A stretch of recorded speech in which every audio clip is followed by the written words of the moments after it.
You were not meant to still have this diagnosis after 10 years. You were not meant to still have this diagnosis after 15 years. You were not still meant to be managing fibroids after 20 years. You should not still be having painful periods. There's no way these hot flashes should be taking you out the game. There's no way you're supposed to be this insecure every time you look in the mirror. Once you know there's a problem, yes, we go into management because we don't want to drop dead. Management is just to keep us alive. Elimination is meant to get us back to wholeness.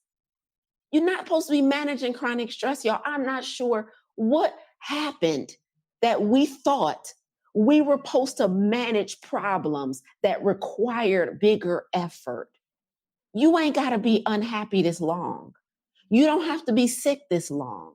You don't have to be taking man-made medications for your kidneys and beta blockers and antibiotics and things to block your immune system so that you're not supposed to be taking steroids that long. You shouldn't be injecting yourself with insulin that long. So here's the takeaway. Optimal health is not a privilege, it's a right. However, unfortunately, the overwhelming majority of health challenges today can be attributed to lifestyle. This includes our physical activity, the quality of our relationships, stress, purpose and fulfillment, and of course, our diet. But what if there was an alternative? What if we could prevent and combat these health challenges with lifestyle changes before pills and procedures? You are listening to the Plant Protocol Podcast with yours truly, plant-based health and business coach, and now the forever voice in your head, Lisa A. Smith. It's time to come get this health.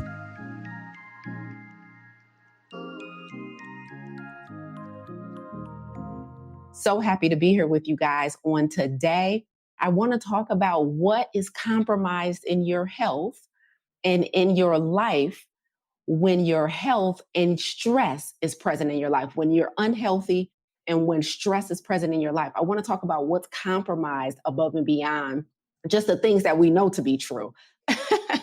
Like our weight. We know that when we don't feel well, when we stressed out, a lot of us turn to emotional eating. We know that when we are overweight or dealing with physical health challenges, we know that a lot of times our mobility is compromised, our time is compromised, our work is compromised because we're on doctor's appointments and we have to tend to our health. And we know that can take a lot of effort and energy and resources, y'all. But today I want to break down for you 3 things that you may not have thought about that's compromised severely, that's 10 times harder when your health is not where it's supposed to be. So let's get into it. Let's talk about what's compromised when your health is not what it's supposed to be. I'm excited to get into today's conversation. I think it's going to be a phenomenal conversation. And later on at the end of our conversation today, for our business strategy segment, I'll be sharing one of the things that is most undervalued by new entrepreneurs. So if you are new to business, or if you are thinking about starting a business, if you are thinking about dipping your toe in an entrepreneurial pool, then today's business segment is definitely going to be for you, because I'm going to share something that I've noticed since I've been teaching business for the last 4 or 5 years that is extremely undervalued by people who are new to business. And so I think it's going to be exciting. And then I'm also going to give you guys an update from our last guest, Cheryl, on Coach Me Live. So stay tuned for that. Let's get into it today. 3 things that are severely compromised when you are overweight, unhealthy, or chronically stressed the heck out. And here's the first one.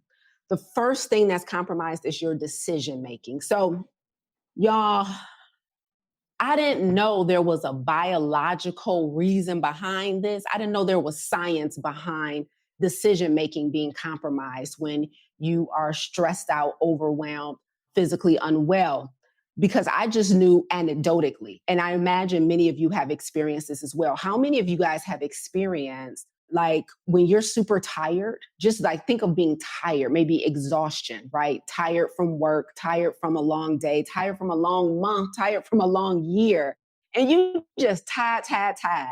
Have you ever tried to make decisions that typically seem simple, but it's like so much harder? Decision making is one of the first things that gets compromised, especially when you are stressed out. Now, I want to break this down for you guys. If anybody has ever experienced this, like when you're trying to make decisions about, it could be the smallest decision about like what to eat for dinner, um, or where to celebrate something, or what time or how to do something. But it can also be on big decisions, right? About whether or not I should start this business, or how to write this book, or how to choose what coach to invest in. And then if you have a tendency to overthink sometimes, trying to make even the tiniest decisions when you are tired and stressed out, then it brings on a little anxiety because you're like, did I make the right decision? What should I do? And you're trying to, in your head, calculate the pros and cons of every option, and it becomes so much. So the majority of us have experienced this. I want to tell you biologically, though, what happens and why decision making is compromised, specifically when you're stressed out. So, when we are experiencing chronic stress, which is the unhealthy stress, right? All stress is not created equal. There's healthy stress, also known as acute stress, and then there's unhealthy stress, also known as chronic stress. Now, when you are experiencing this long term chronic stress, the reason decision making becomes so risky is because you're using your hind brain instead of your forebrain. Now, let me break this down. This means that you abandon reason and logic and you use impulse to make decisions. Why is that happening? Because when we are stressed out for long periods over time, cortisol, the stress hormone, is elevated in our body. Cortisol, adrenaline, different stress hormones are elevated. And when those stress hormones are elevated, it sends a signal to our brain that we are in danger. And if our brain believes that we are in danger, then we are supposed to react as opposed to stop, think, and reason.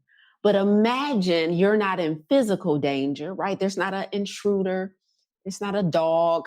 Nobody just ran a red light. There's not a bear trying to eat you. Imagine the stressor in this case is your 9 to 5. Imagine the stressor in this case is your husband or wife. Imagine the stressor in this case is your children. Imagine the stressor in this case is your finances. Imagine the stressor in this case is your spirituality. You don't feel connected to God in this season, right? You feel wayward.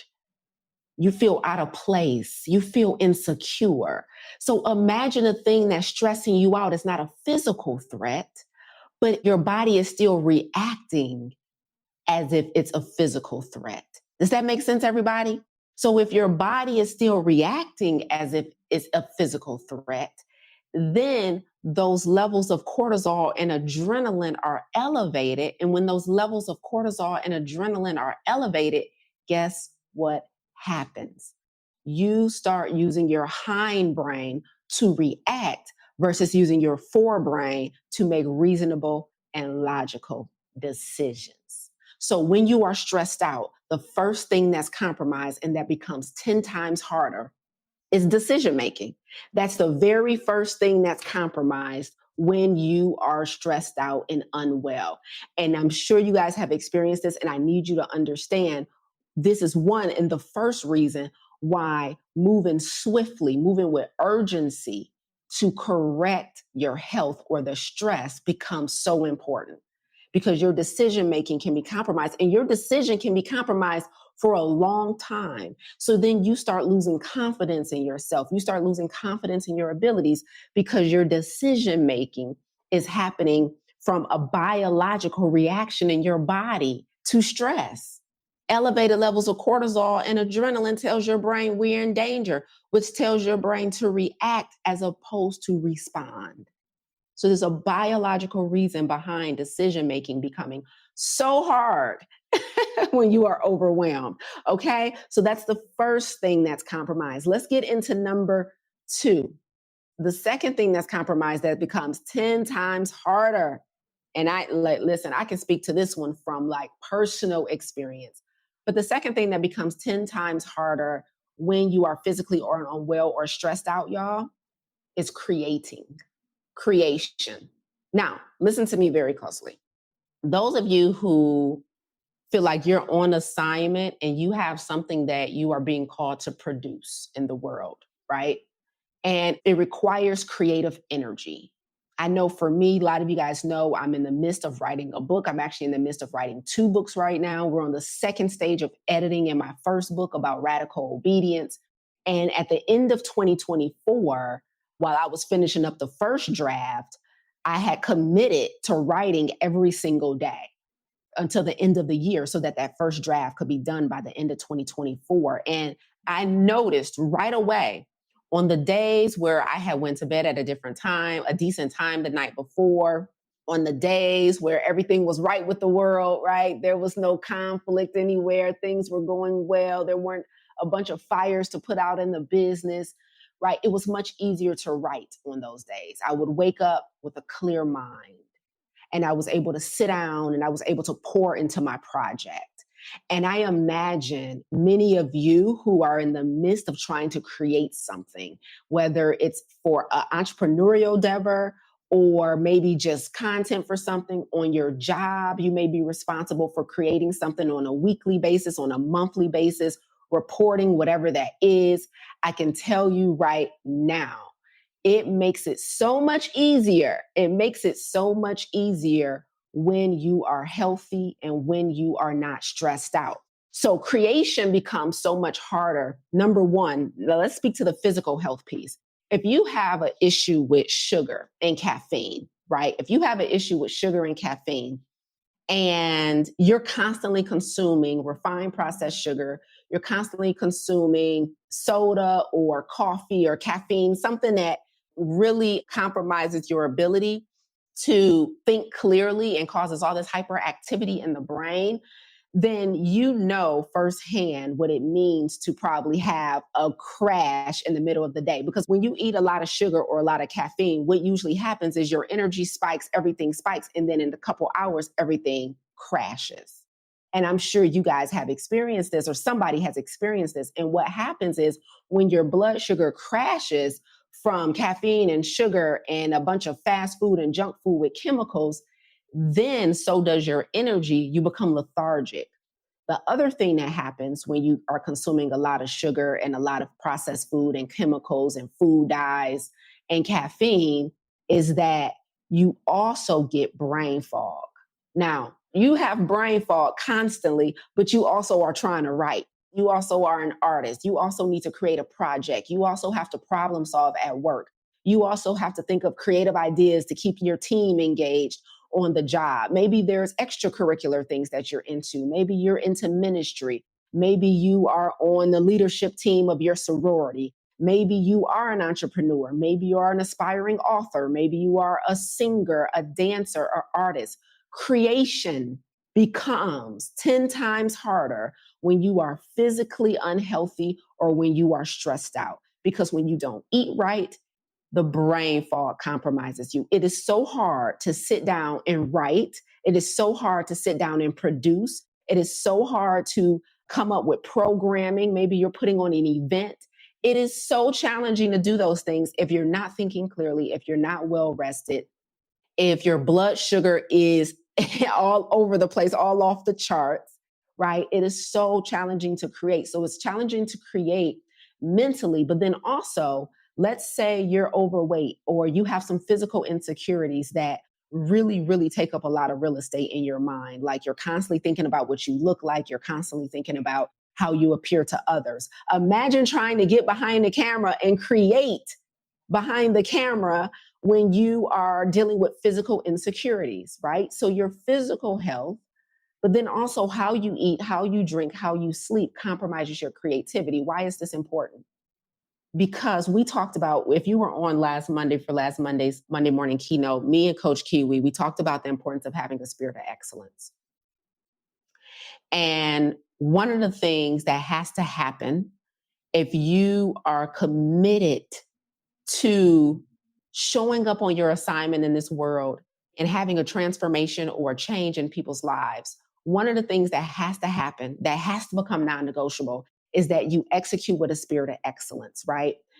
Now, When you are physically unhealthy or when you are chronically stressed out and creation becomes 10 times harder, that means you go from having a spirit of excellence and getting things done in excellence to just getting it done. The bar drops when you don't feel good. Has anybody ever experienced that where initially you wanted to create your best work, but then when it's all said and done, with a little bit of energy that you can muster up, just getting it done became the win instead of getting it done with excellence being the win? So when you are physically compromised and you're trying to update a website, you're trying to create a website, you're trying to create an offer, you have to produce music for your church. I don't care what it is. Creation is hard AF when you don't feel good. Creation is hard AF when you are stressed out and you have brain fog, right? Because when creation requires us to be in flow, and in flow, there cannot be any hurried energy.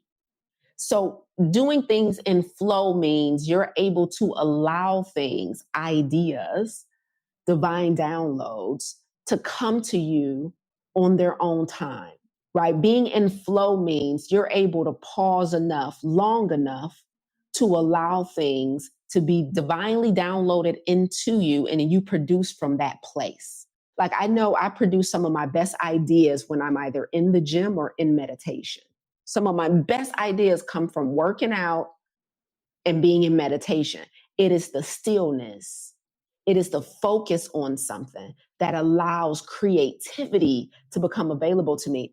And if you are responsible, like I am, for constantly creating something for other humans to consume that's designed to improve the quality of their lives, the first step in that is getting your physical health together. It's the very first step. It's the very first step I took. But when I became an entrepreneur, the thing that preceded me starting my business was a weight loss, a 65-pound weight loss. And I don't think it's a coincidence. The thing that preceded me becoming a speaker and a coach was me getting my physical health together. And then after I became plant-based, the thing that preceded me creating dynamic messages and talks that really impacted people was me giving up sugar. When I got that stuff off my brain, when I got the weight off me and got rid of the physical insecurities and then was able to move and sway and get on stages without thinking about my mind, without my mind being consumed about any physical insecurities, that's when the creativity went to the next level. That's when things changed. And I imagine you guys have had a similar experience. Creating is very difficult when you don't feel good or when you are stressed out. It's very difficult. Let's get into number 3, and then we'll get into our business segment for today. Are you making everything look successful on the outside, but secretly you're drowning on the inside? Like you're checking every box, showing up for everyone else, but completely disconnected from you. Are you constantly tired even after a full night of sleep? Do you feel burned out, overwhelmed, and like you're stuck in a cycle of doing everything and still never feeling like it's enough? Is your mind always cluttered with mental fog while your body is running on empty? Yeah, I've been there. And I had to make some really hard decisions to break from that cycle. I left a secure job that no longer aligns with my peace. I walked away from a long-term relationship that felt familiar but not healthy. I released over 60 pounds physically and arguably mentally and emotionally too. And I healed from the abandonment of my biological father. I got clarity. And that's why I created Clarity, a community designed to help you to eliminate chronic stress. Inside Clarity, we walk you through 3 powerful phases. First, we help you to optimize your physical health because when your body feels better, your mind gets clearer. Next, we guide you through the work of eliminating chronic stress at the root, whether it shows up as burnout, overwhelm, anxiety, or just that feeling of constant pressure. We use tools like emotional intelligence, mindset work, and our proprietary science-backed frameworks. And finally, we walk you through what it takes to live a life of radical obedience. This is where you start making bold, aligned decisions that reflect the life you were created to live. Because life is not about perfection, it's about peace. It's about confidence. It's about improving your quality of life and making the kind of impact you were born to make. So if you've been feeling the tug, that quiet inner knowing that there's more for you, I invite you to click the link and get on the list, because peace is not a luxury. It's your birthright. And it all starts with clarity. The third thing that's compromised when your health is compromised and when you are chronically stressed, and this is the one that means the most to me, that I've definitely experienced personally over my career. But the thing that is compromised the most is service, your ability to serve. So, number one was your ability to decide. Number two was your ability to create. And number three is your ability to serve. Service is severely compromised when you are physically unwell, as you guys know, but also when you are stressed out. One of the hardest things to do when you don't feel good or when you are constantly dealing with stressors in your life, one of the hardest things to do is to pour into other people. Hands down. One of the hardest things to do is to pour into other people. Service is compromised. And the reason this is so important is because, number one, you can lose a lot of credibility by trying to operate and serve when you are unwell. You can lose a lot of credibility. And number two, you can also develop resentment because you done said yes to something, you done signed up to do something, you're either volunteering or you're entrepreneur and you're working in your business and you got clients, but you're tired and you're exhausted. And if you don't get that together, you will begin to resent the people you're meant to be in service to. You will begin to resent the whole church, honey. You will begin to resent your whole client load. But you created the monster. You created the monster. Service becomes so much more difficult when you are stressed out and overwhelmed. And let me tell you something that a lot of people have bragged about or worn as a badge of honor that I don't think is a real solution. One of the things that I've heard people use as like how they get through when they stressed out is compartmentalizing. Have you guys heard this or ever said this? Or is this something that you claim you do very well? Like, I compartmentalize so I don't let this intrude on that. And let me tell you something, compartmentalizing is one of the biggest lies there is. All compartmentalizing means is that you playing it cool. That's all it means. It means that, like, if you in that meeting or if you in that session with a client or a student, or if you were volunteering, whatever, you got some chaos going on in another area of your life. Compartmentalizing just means that you playing it cool. But don't think for 1 second that it's not compromising you in the moment. People think compartmentalizing means that you're still showing up as your best self because you're not bringing your relationship to work, because you're not bringing the turmoil with your family to work. Like, it's still compromising you. Compartmentalizing just means that you don't lose, like you don't go postal on people. That doesn't mean that it's not compromising your service. It doesn't mean that it's not compromising your performance. Being stressed out, and I mean, I know I've been here before where I've had maybe moments of disharmony and moments of things going on like at home or with the job or whatever it is, and then I got to go do something that I said I was going to do, but that thing is on my mind, or I'm sitting down and I want to create or I want to work or whatever. Like, I want to create, I want to be in service, or I want to speak and I want to be fully present with these individuals who came to hear me speak. But this thing is going on in the background, and I claim that I can compartmentalize, but you never cut anything off, actually. Like, it never really works like that. Like, you still are compromised the whole time. And we have to do better. So why am I telling you guys this?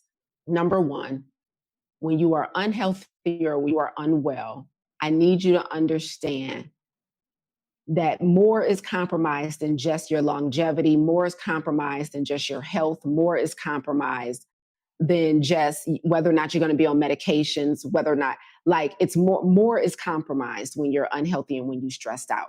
Your decision-making ability, your ability to be creative, in your ability to be in service to other people. And if you can't be in service to other people with excellence, you typically end up becoming radically disobedient. You guys know I talk about radical obedience, right?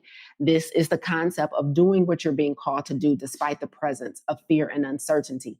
But radical disobedience happens when you are not showing up as your best self. So you're just getting it done, but you're not getting it done in excellence, right?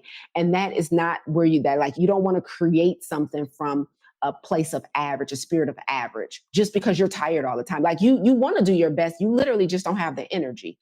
Like you want to do your best. You just don't have your creativity. And the reason I'm telling you guys this is because I need you guys to understand how much effort is required to eliminate something versus the effort that's required to manage something.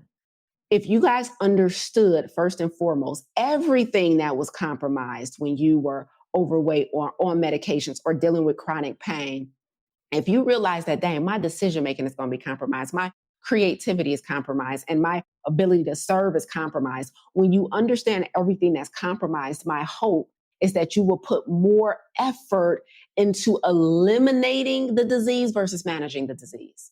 My hope is that you will put more effort into eliminating the chronic stress versus stress management. My hope is that you will put more effort into correcting the situation completely versus just doing enough to live with the situation today. There's a difference between management and elimination. There's a different effort required. There are different decisions that are required. If you're just trying to manage a disease, if you're just trying to manage your stress, you don't make the same decisions as you would if you're trying to eliminate the stress. You don't make the same decisions that you would if you were trying to eliminate the medication. If you're just trying to make sure you take the medication on time to stabilize your blood pressure for today, that is much easier than the work it takes to eliminate high blood pressure. I think so many of us have been taught management that it's almost a culture shock when I teach elimination. Like we're doing this 30-day vegan challenge right now. And I think it's shocking to people that they got to give up all oil for 1 month. It's 30 days. I think it's shocking to people that we got to eliminate the sugar completely, that all the dairy has to go. But what's happening is most people are used to management. And when you're managing a disease, when you're managing obesity, when you're managing heart disease, when you're managing fibroids, like when you're managing headaches, when you're managing autoimmune conditions, all you got to do is watch your number. All you got to do is wear the marker. All you got to do is make sure you take your insulin on time. All you have to do is make sure you don't miss a doctor's appointment. Like when you're managing stress, all you got to do is make sure you take that day off every week like you said you was. Like when you're managing stress, all you have to do is make sure that you meditate every morning like you said you were going to do. When you're managing stress, all you got to do is make sure that you take advantage of your paid time off. Like when you're managing stress, all you got to do is make sure you take some time for yourself every morning before you pour into other people.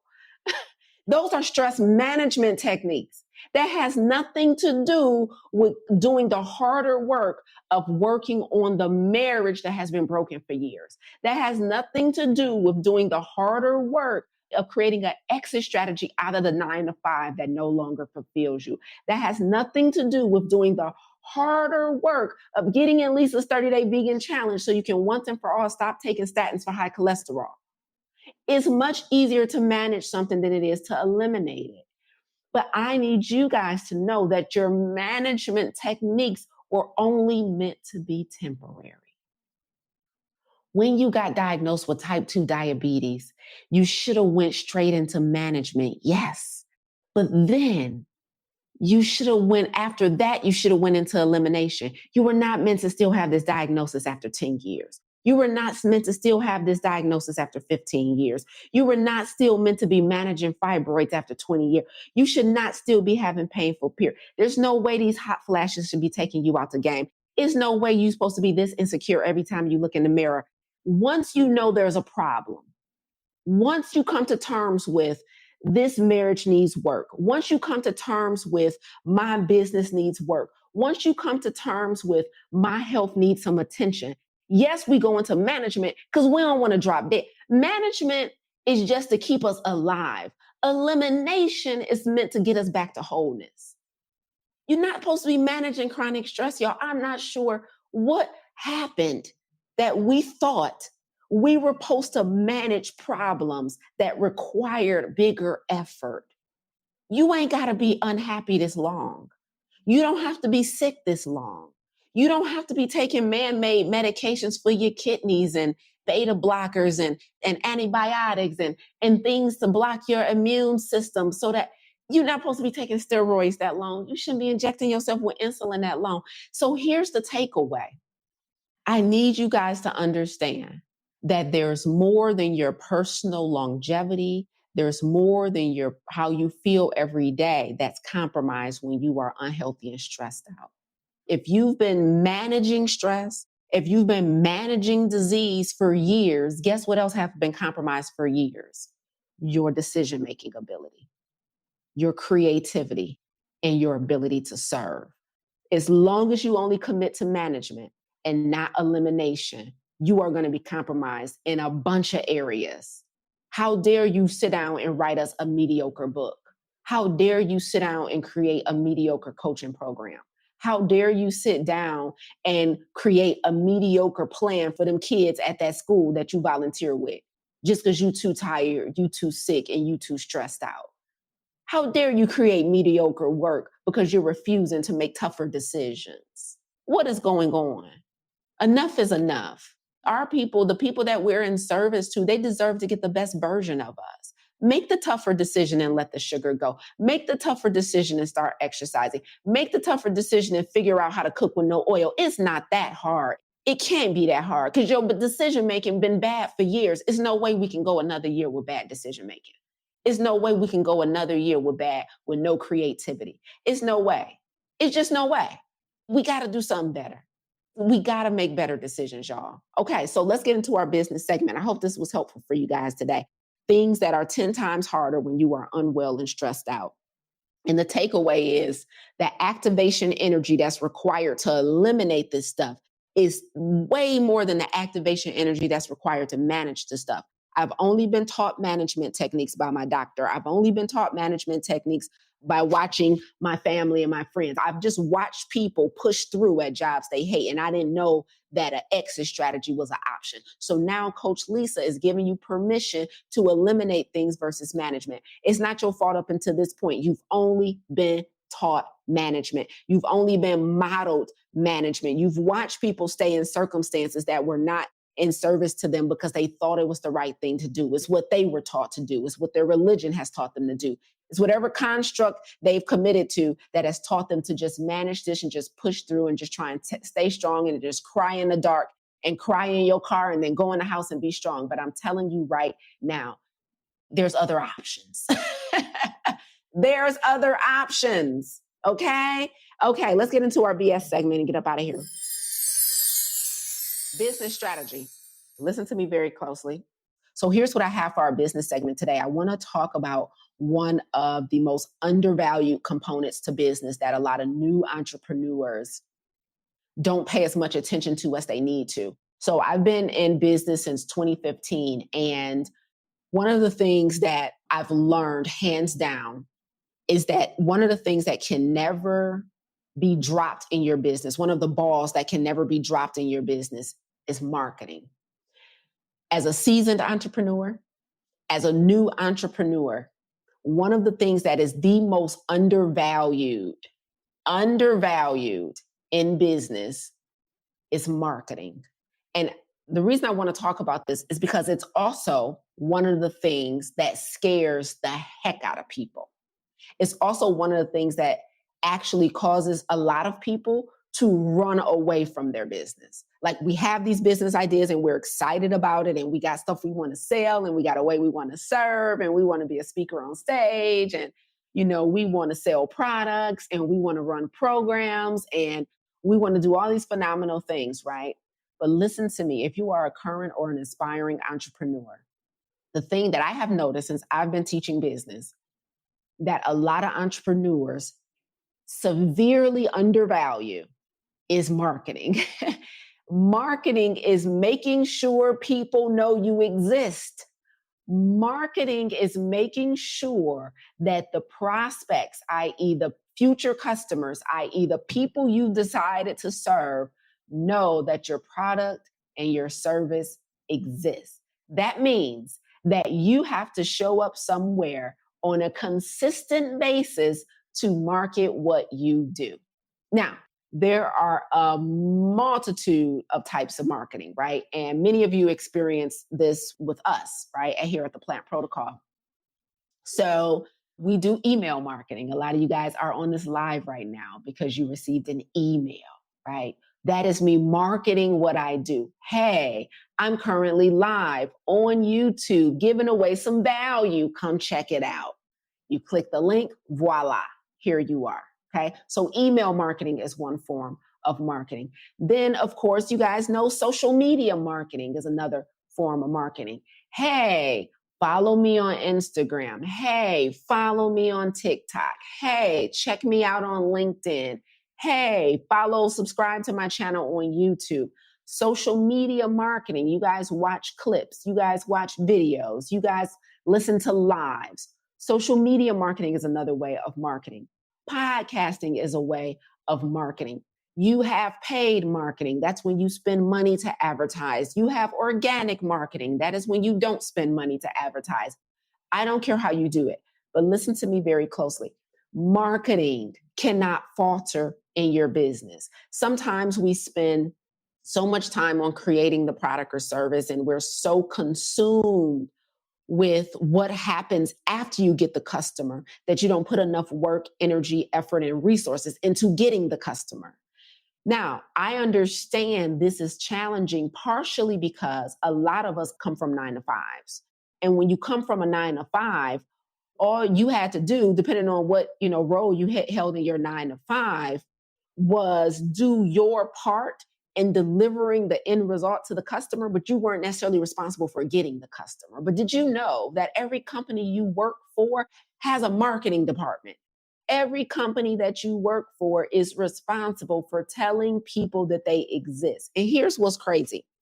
The biggest brands that we know, the biggest brands that we are all super familiar with, that are household names, that are billion-dollar companies. I'm talking about McDonald's. I'm talking about Nike. I'm talking about Amazon. Billion-dollar companies. Guess what? To this day, they still spend millions of dollars on marketing. What makes you think with your 2-day-old business that you don't have to? Huh? What makes you think that a billion-dollar company that's still right now in an office somewhere strategizing on who they gonna get to be in their next commercial and what millions of dollars they about to pay them?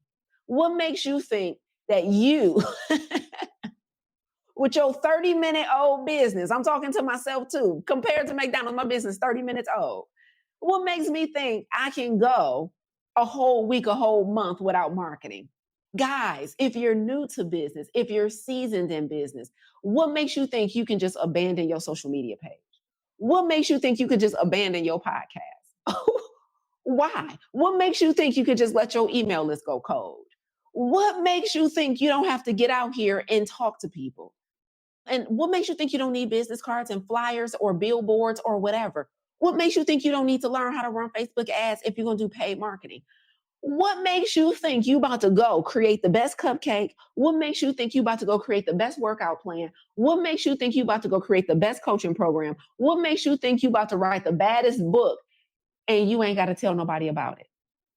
Did you really think you was going to write the conclusion of that book and somewhere a pigeon was going to fly to everybody's windowsill and tell them about it, and you was just going to sit back and wait for the sales to roll in? Like, how do you think people are going to know about you? If marketing scares you, you have to do personal development work. It is no way around marketing, guys. If you are new to business, if you are seasoned in business, just look at the billion-dollar brands. Let them be your possibility model. Baby, McDonald's says over 1 billion served, and we still see McDonald's commercials and ads. They done served 1 billion and they're still marketing. What makes you think these Ford, GM, Chrysler, they've been in business for years. Every single one of us nearly is driving one of their cars. We know they exist and we still see car commercials. What makes you think you don't have to market? Okay, so this is just me coming to you in love. If you are aspiring to be in business, if you are currently in business, you have to market yourself and what you offer. And if you are like, no, Lisa, I'm just going to have a word of mouth business. I don't want to do any social media marketing. I don't want to figure out email marketing. I don't want to start a podcast. I don't want to pay for ads.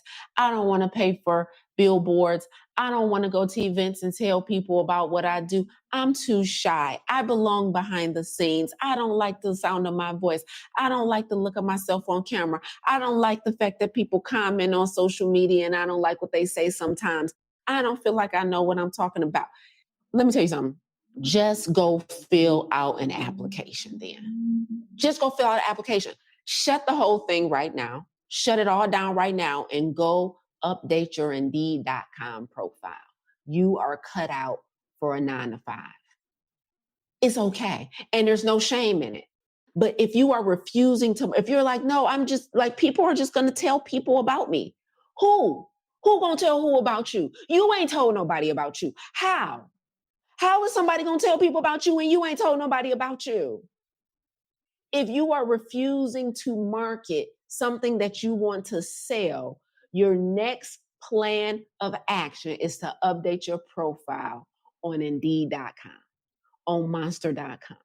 Not a single entrepreneur, even billion-dollar companies, can get away with not marketing. Now, absolutely, you can grow to be a brand that develops so much credibility and notoriety and become well known that eventually you can do less marketing because you got people marketing for you. Like, I'm so happy we have over 600 people registered for the challenge that we're doing right now. And so many people are in the challenge because other people told them about it. This is my 10th year in business, though. Wasn't nobody telling nobody about me in my first year of business. Wasn't nobody talking about me that much in my second year in business. This is me showing up consistently and me talking about the challenge first. You gotta market, okay? You gotta market. So if you want to be in business, you can't shy away from talking to strangers. You can't shy away from self-promotion. You can't shy away from learning how to create content. You got to figure out, at least I don't like technology. I don't like social media, but I hate to break the news to you. That's where your customers are. It don't matter what you like. It matters what they like. And they like Instagram. They like YouTube. They like TikTok. I get that you don't like it, but they like it. Like, I don't know what else to tell you. You're going to have to get up in front of them people, in front of that crowd, and talk about what you do. And here's the final thing I'm going to say in this business segment. The other thing that goes right along with marketing that tends to intimidate a lot of new entrepreneurs is sales. Sales and marketing are two different things. Marketing is letting people know that you exist, that letting people know in your future prospects that your businesses exist, that you have an offer. That's what marketing is. Sales is what happens after they discover you. So the marketing is meant to make them aware that you exist. Sales is when you close the deal and convert them into a customer. If you are intimidated by sales, if you are intimidated about talking about money, if you're intimidated about charging for what you do, guess what makes sales and converting people into customers 300 times easier? Good marketing. If you market well, you don't even have to work that hard on sales. Do you know how many calls I've been on? Do you know how many conversations I've been in? When it was time for us to talk about what I sold, when it was time for us to talk about the actual offer and decide if they're going to move forward, all I had to do was state the price. And all they had to say is, I'll be right back. Let me go get my credit card. I didn't have to sell nothing. My YouTube channel sold it for me. My Instagram channel sold it for me. My podcast sold it for me. Matter of fact, listen to this. This was so dope, y'all. Guess what happened to me this week? I get requests for speaking engagements, right? And this week I got an email from someone and they're like, hey, we have an event coming up in September. It's in Georgia and we want you to come and speak. And we want you to host 2 breakout sessions. And each breakout session would be about an hour long, blah, blah, blah. They're giving me all the logistics in the email. And they said, here's what the event is about. They gave me the title. They gave me the theme for the event. And so the very first thing I do when I get a request for a speaking engagement is I look at my calendar, because that's the most important thing. Like, I need to know if I'm available in that day or if I'm already booked for something else. And for this particular request, I was available. So I instantly emailed her back. And I'm like, hey, this event sounds amazing. And it was interesting because the theme of the event aligns really perfectly with the information that I teach about radical obedience. And so I was like, yo, this sounds so dope, right? So I emailed her back and I'm like, yo, your event sounds amazing. I would be honored to speak at your event. I would be honored to host 2 breakout sessions. She was like, it'll be about 150 people in each breakout sessions. I'm like, oh, I get to pour into 300 people and talk my talk. I said, let's get it. So I said, listen, let's set up a call to talk about the logistics. So I sent her the link to book a call. She booked a call right away, right, y'all? We hopped on the call the other day.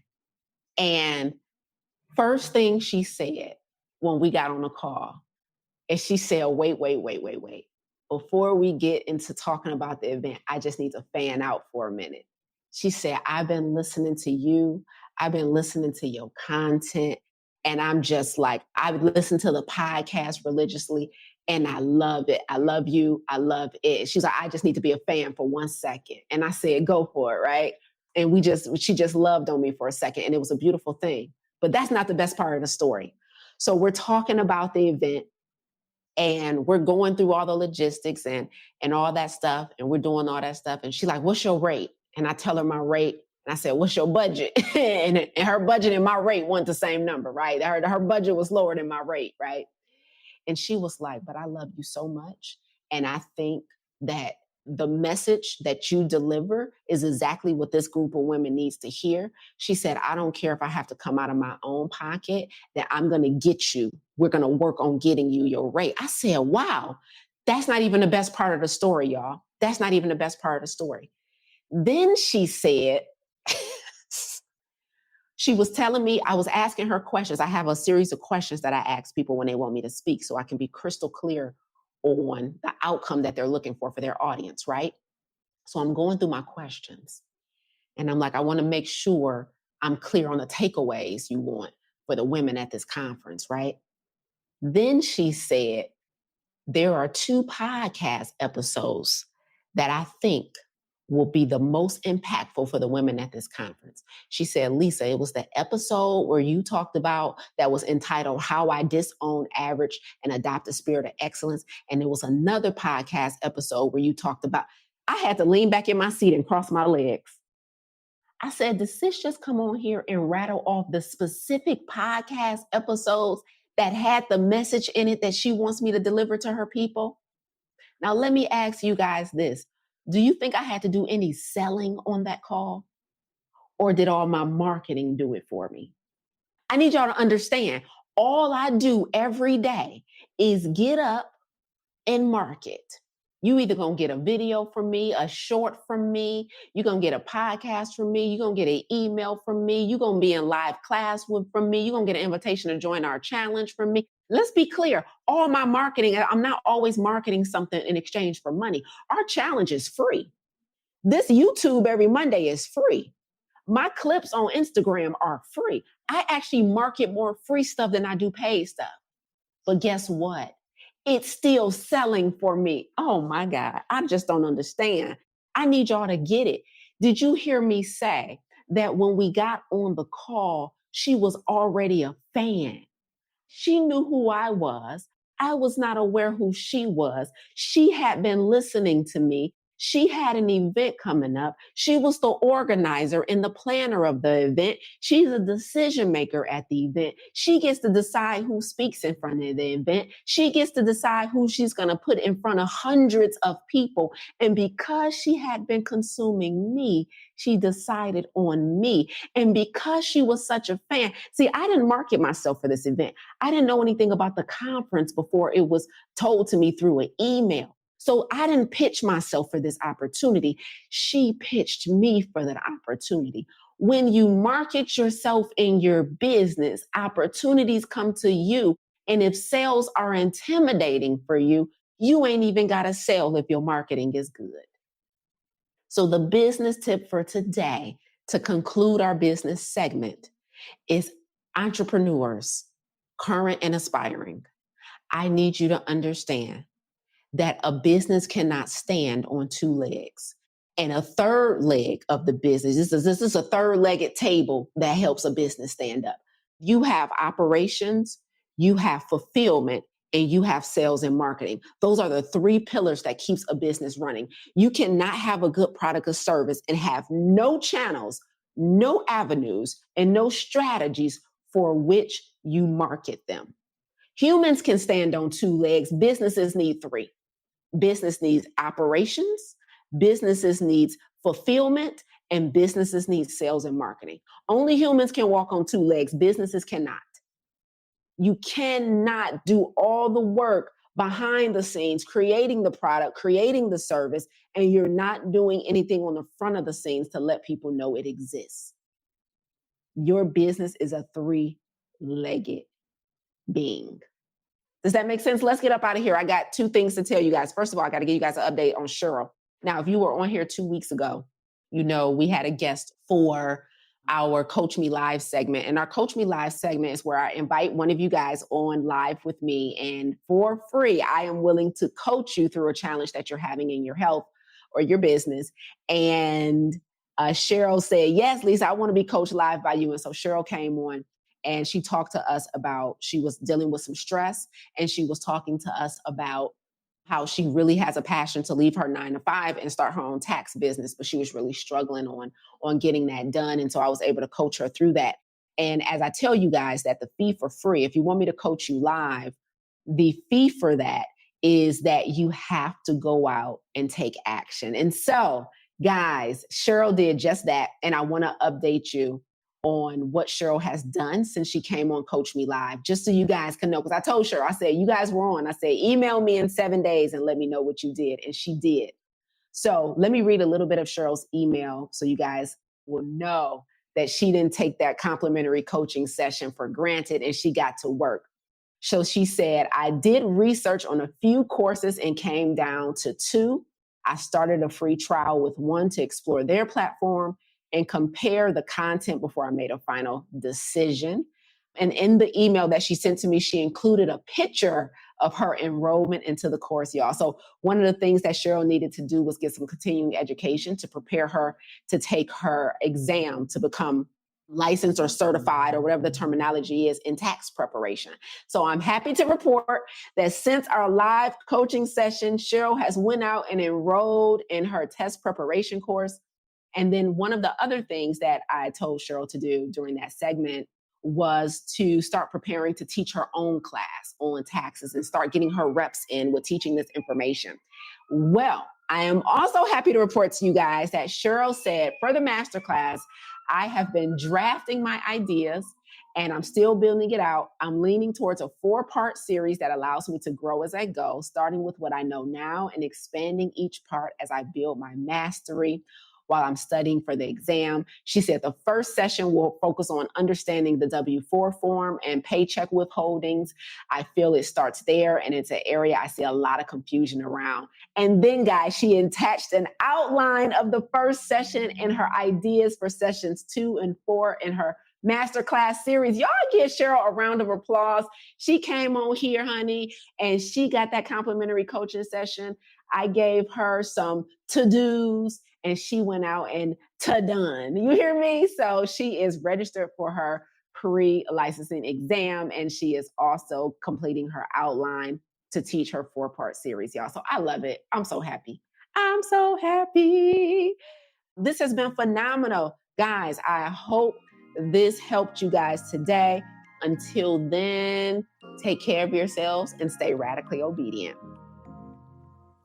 You tuned in today because, like me, you refuse to let your good become the enemy of your great. You're not settling for good health when optimal is well within reach. If you're ready to go from good to great, visit lisaangelsmith.com to learn more about our plant-based health coaching program, Farm to Table, and our plant-based business accelerator and coaching certification. But before you go, If you enjoyed what you heard today, please consider rating and reviewing this podcast. Until next time, remember, radical obedience is still undefeated. Stay obedient.